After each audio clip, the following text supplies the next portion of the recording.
සුබ දවසක් යාළුවනේ. අද අපි කජු කමු. මේ ඉදුම කජු. මේ තියෙන්නේ කිරි කජු. කිරි කජු තියෙනවා ඉතින්. මේ දෙවියොත් ඉන්නවා.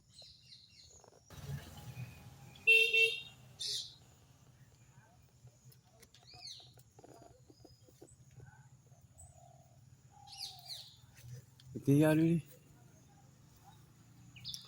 මේ කජු ගහ වැඩි උස නැහැ. මොකද කජු ගහ කිසියම්ට දුන්නේ නැහැ වැඩි. කජු ගහ උස ගියාම කජු කඩන්න අමාරුයි. ඒ නිසා පාත් ඉඳන්ම දැන් ඉතින් කජු කඩා ගන්න තියෙනවා නේ.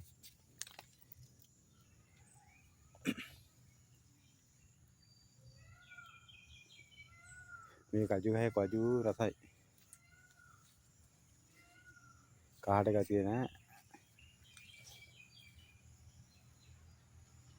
ඒ හින්දා ඉතින් අපේ කජු තියෙනවා. ඔයාලට කජු ඕන නම් ඕන කටේ දාන්න මෙසේජ් එකක්.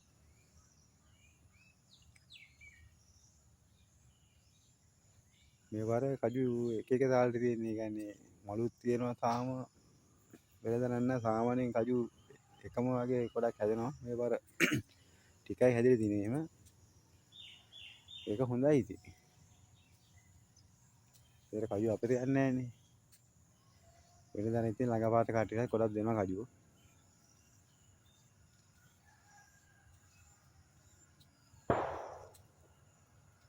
එහෙනම් ඔයාලට කජු